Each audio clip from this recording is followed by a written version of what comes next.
What's up, Rooks? Welcome back to All the Castles, the show where we visit all the castles in the UK. Today we're at one I'm particularly excited to visit. It's called Piel Castle. It's on its own island.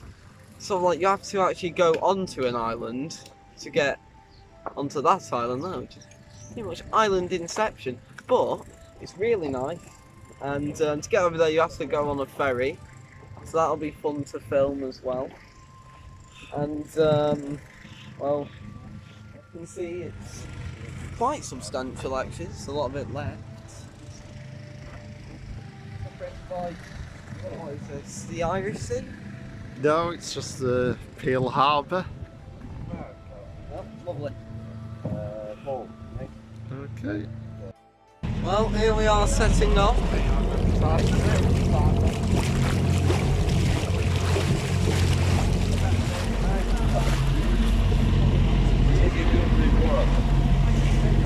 Goodbye, nice peaceful residential island.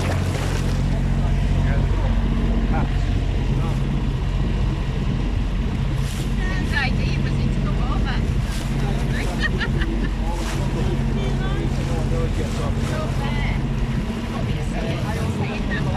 That's Galway.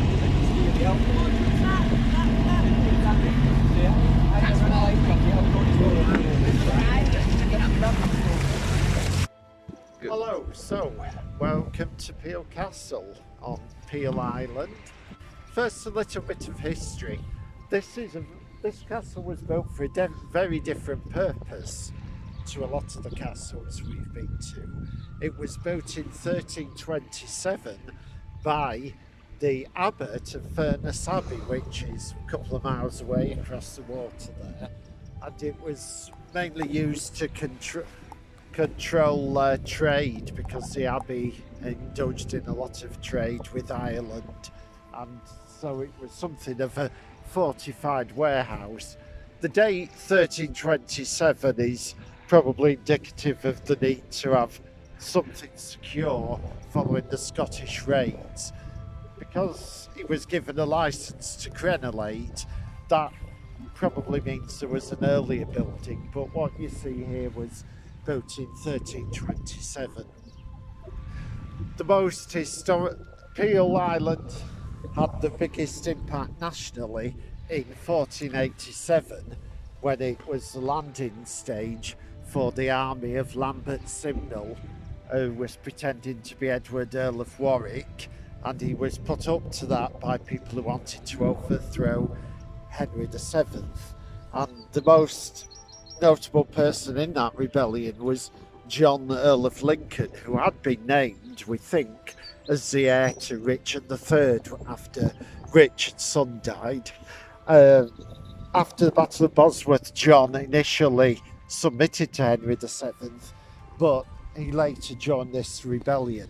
Though what they were going to do once they got into London with the real Edward of Warwick and Lambert, we just don't know, because unfortunately the army was pretty much wiped out in the Battle of Stoke in Nottinghamshire, which was generally taken to be the end of the War of the Roses. The castle went into the possession of the king once Furness Abbey was dissolved by Henry VIII, and then has just fallen into ruins ever since, really. But it's now under the protection of English Heritage. And it is open to the public at any time, but you're pretty much reliant on the ferry to get here, unless you've got a boat. Though I think there might be a low tide walk across from Walney Island, but I'm not sure there's a guide for that. You might be taking your life in your hands. We're in a sort of corner of the outer bailey. There is both the remains of the inner bailey and the outer bailey here, so you do get a good idea of the layout of the castle. Like I said, there was probably no more than one person ever living here, perhaps to, keep an eye on the trade. There's no great residence, no great hall here, because it was a functional castle rather than a residence. Okay, this is the most substantial section left of the curtain wall going up to a tower in the corner there.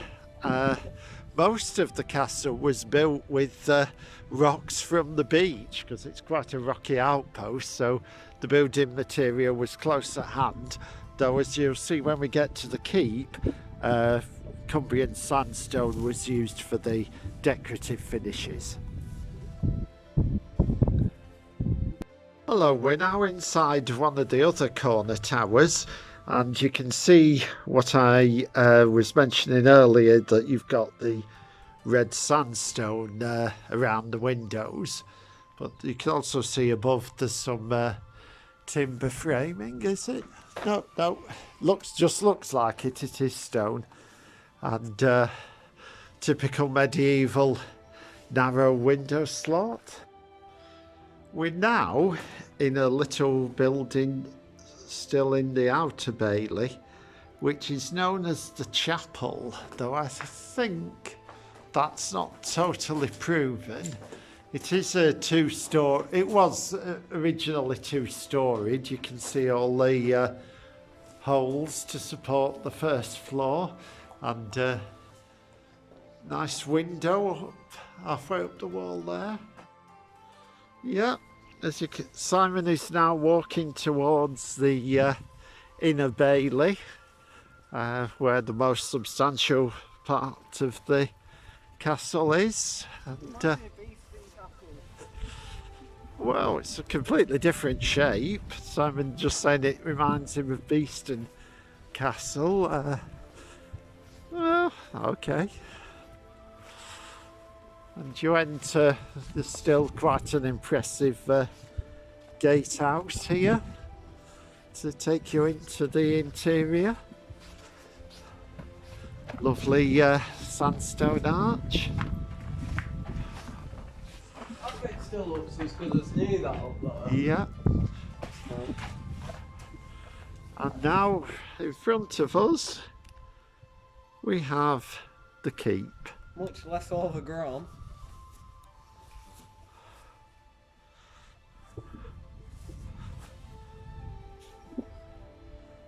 Okay, as you can see, the inner bailey has towers of its own at each corner.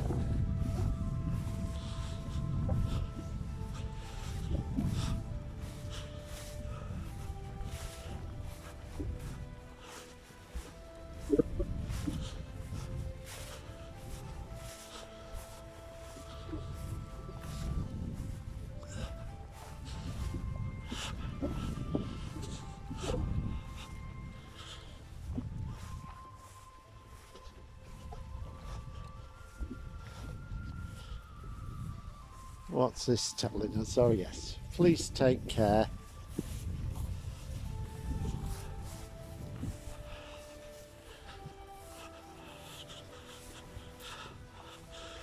Nice view over to the lighthouse at Walney Island.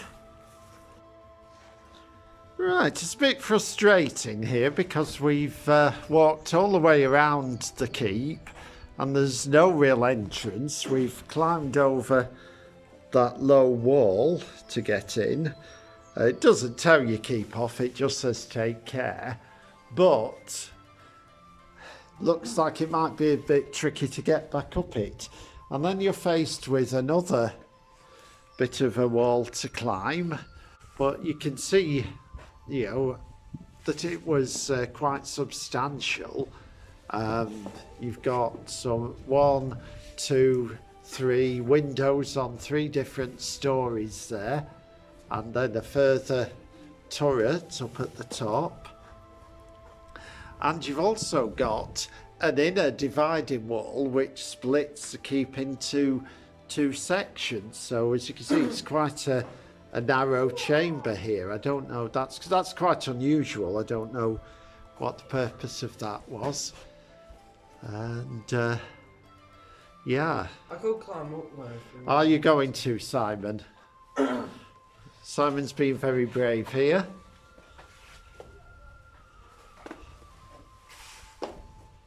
Yes, what a hero.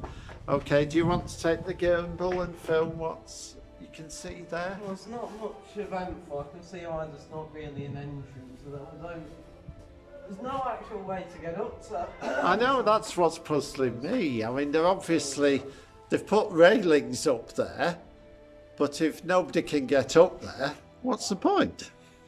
Yeah, very odd. You know. Okay, so yeah, there's this rather useless passage here. Oh, well, this is actually how you get to the top if it was open. Because there's a set of stairs here, so it's not entirely useless. I take that back. But There you go. out of everything accessible at the minute, this is the final frontier. But I suppose on a much better day, you might be able to go up there. Sorry, I don't think there's going to be any 360 today. Yeah, just to the south of the keep, at one of the corners of the inner bailey, you've got this, which looks like an alternative doorway coming in from the sea.